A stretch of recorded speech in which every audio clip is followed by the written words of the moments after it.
Hi guys, Ping here, welcome back, or if it's your first time, welcome to the channel. Today, I'm not sure if you can see how bad the weather is. Actually, no you can't, but it's raining and I'm not keen to go outside, get wet to take photos, so instead what I'll do is, thought I'd talk about the filters that I've got, and I'm specifically going to focus on one of them, which I'll get to in a minute. But if you saw the video last week where I went to the Opera House in Kirkby, I'll link it for you below and in the description as well. I mentioned how I went out and I deliberately took some photos both with and without my NiSi Night filter. So I'll show you the before and after, well, not before and afters, but the with and without the filters today. But I'll also first I'll just talk about the filter system I'm using, because that'll help shed some light as to why I've got the NiSi Night filter to begin with. So currently I'm using the NiSi V6 filter system, which comes with your filter holder. Sorry, it's a bit hard to see black on black, but you can sort of now see it in front of my face. And this one lets you hold up to 3 filters. Have used 2 of them at most. I haven't used all 3 options yet. But what's almost always attached to the camera, except right now naturally, is my polarizer, which is also attached to their main adapter ring and a step ring as well, because that way it can fit onto my camera lens, because this adapter ring for the system is 82 millimeters and my 24 to 105 is a 77 millimeter thread, so it's just got a small adapter ring on the inside. That way I can easily attach that ring, which can also hold the filter holder and the polarizer onto the lens, and it pretty much always stays there. One good thing is these lenses, well, this system I should say, comes with a lens cap, and since I've only got one lens, I just keep that on at all times effectively. I do have a few other filters, right? I've got a 3-stop soft grad filter, which I don't use too often. It's mostly because I'd rather do exposure blending versus using a graduated filter, because that way I've got more control over what's light and what's dark in the image, and when I'm going to blend them together as well, I have more control over what I'm actually blending. Whereas granted, one advantage of this filter is, if you can see it, because it's a bit hard to see it since I'm wearing black, but up here you've got the dark side of the filter, and you can sort of see it if I hold it right in front of my face. You can see how it slowly graduates down to clear. Right, it does have its uses, but I have found that because it's such a soft grad, I'm not happy with the results, and that's why I'd rather just do exposure blending instead. You can go with medium and hard grads as well. It all depends on what type of photography you do. But I've also got a 3-stop and a 6-stop filter here, which I do use quite regularly, I have to say, especially if it's golden hour and I want to try and extend that exposure beyond just 1 or 2 seconds. I'll use either the 3 or the 6-stop depending on what sort of look I'm going for. But for today, we're going to focus on this one, NiSi's Natural Night filter. You can see that there is a bit of a blue tinge to it. I'm not sure on how the technology behind this filter works, but what I have been told and what I was able to find online before I did get it is it cuts down on the harshness of street lights and spotlights that you might get when you're out doing night shots, because, well, actually, you know what, I've got pictures both with and without the filter, and I'll be able to show you exactly what I'm referring to.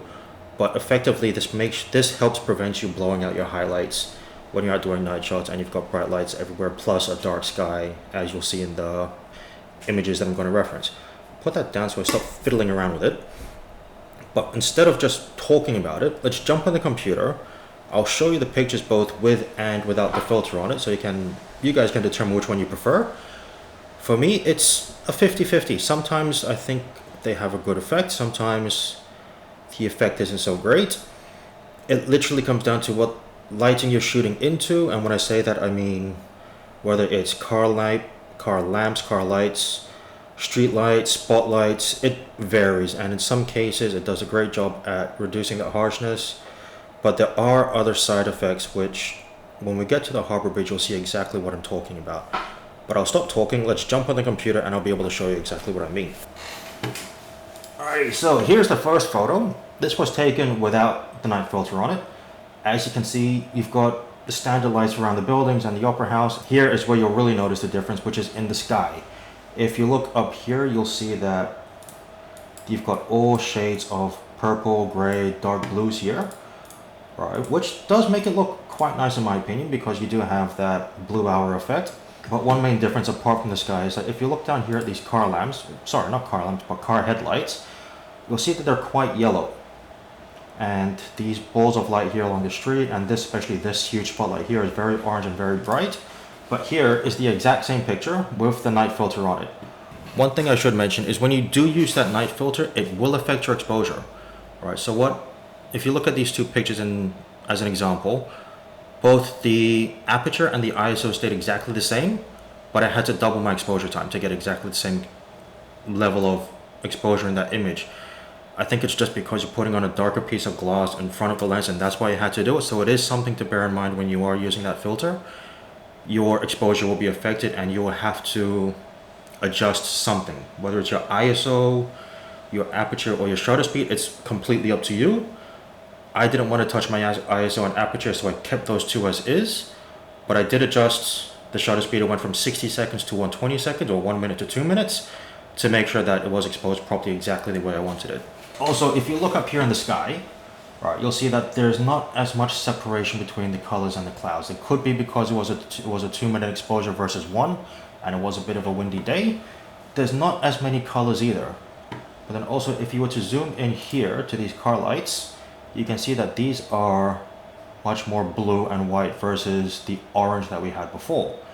I know part of that could be down to car headlights now being more xenon and blue because they're brighter and have better reach than the standard halogen ones like my car does. But I think that overall this does provide a better image. But if you put these two side by side, zoom out there, we'll chuck you up here.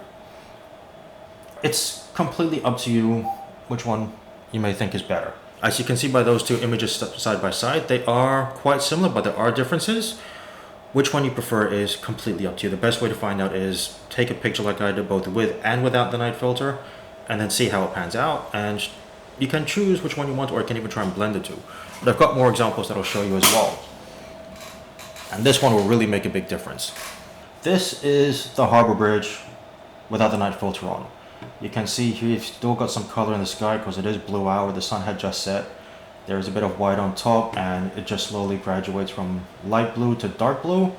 But where you'll notice the highlights are quite harsh is down here at the bottom of the pylon of the Harbor Bridge, where those first couple rows of bricks are pretty much blown out. I can drop the highlights a lot to get it back, but I'll probably be better off using a radio filter. I'm not going to get into editing that right now. And for most of the other lights, if you look at these lights up here on the bridge itself, they're not too bad.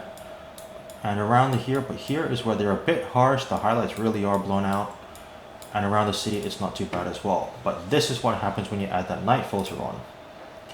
Now look at it. It's very different. The pylon is a completely separate color. The bridge lights are a completely separate color. And the sky is a completely separate color. All right. And these two are with exactly the same exposure as well, because I wanted to see exactly what it would look like if you took them at the same exposure and what the effect would be.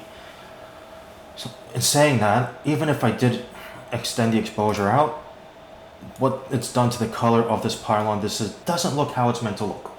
That's the easiest way to describe it. It just doesn't look natural. The rest of the lights look fine. I think they look great.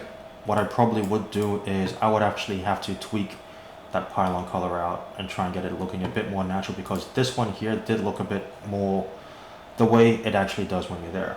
All right, so if you put both of them side by side, you can see there is quite a difference between the two. All right, I didn't really have to, I did try with a longer exposure, but it made no difference in terms of the colors and whatnot. And I think it's just down to the night filter. So I did try it with a longer exposure just to see if how that would affect the colors and the lighting. But it didn't affect the colors. It was brighter. It just didn't, that orange on the pylon just didn't look natural. And for that reason, in this particular case, I will stick with a no night filter on it. But I'll show you one more of the Harbor Bridge, and then you'll see exactly what I mean.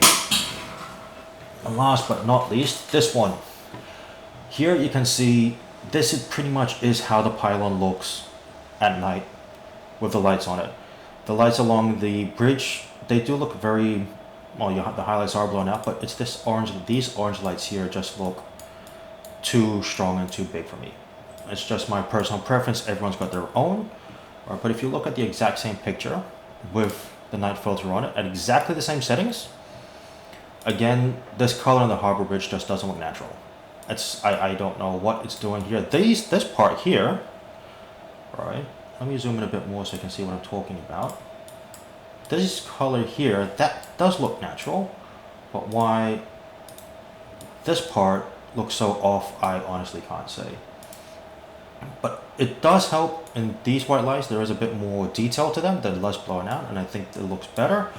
But again, it comes down to personal preference. Alright, and these lights, they look a little bit off as well. And if you put the two side by side, and it's up to you which one you'd go with. I prefer the way the bridge looks when I do have the filter on it, but I prefer the way the pylon looks without the filter on it. And also just the way that the light is reflecting off the water because of that huge red tinge that you've got here compared to this more yellow one, which looks a bit more natural. Let's zoom out a little bit so you can get a better view of it. Just think this one looks much more natural in comparison. So that's how the pictures look both with and without the night filter. Whether you should get it or not, it's down to personal preference as to which of those images you liked. In some cases, I preferred it with the filter on, and in some cases without. It would literally depend on what type of night photography you're doing, what light you're shooting into, as to whether or not you should use it. I can see applications for it, but yeah, it depends.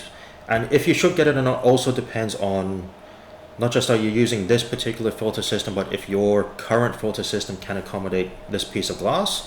If not, you'd have to see if whatever brand you use has one. But I'd also say only really get it if it's something that you would be using a lot. If it's like a nice to have and you'd use it occasionally because you hardly do night photography, hold off. I'd say wait until you've got everything else you need, which I know probably never happens because there's always something extra that we want as photographers, whether it's tripod, ball head, lens, camera bodies, take your pick. But if you do a lot of night photography, I'd say get it, use it, and use it both with and without on exactly the same picture. Then you can try them. You can see which one you prefer. You can use one or the other, or you can try a blend of both. It's completely up to you, right? There's no right or wrong when it comes to photography. As long as you get the image you want, at the end of the day, that's the important thing. It is something I will continue to use though. I will try it on more cases. I will try it on more instances, more scenarios. Preferably when it's not raining like it is right now, because I don't want to go out in the rain and catch a cold. I know the camera can handle it. I know my bag can handle it. I know this can't handle it. So I'd say if you really want to if you really do night photography, I think it's a worthwhile investment because these are not the cheapest things in the world. But if it's not something you do too often, I'd say hold off and get everything else you need first. All right, so I hope showing you this has provided you with some insight as to whether or not you should get this. I do hope this review has been insightful and helpful to you. If you do have any questions, not just about this particular filter, but about any of the filters I've got here, which are now scattered on my table, drop me a question in the comments below and I'll get back to you as soon as I can. If you did like this video, please consider giving it a thumbs up. And if you do want to stay up to date with more, not just reviews, but vlogs and tutorials, don't forget to hit that subscribe button and make sure you hit that little bell so you get a notification whenever a new video comes out. But I hope you've enjoyed today. If you do have any questions, please feel free to reach out. I'll get back to you as soon as I can, and I look forward to seeing you in the next video. Have a good one.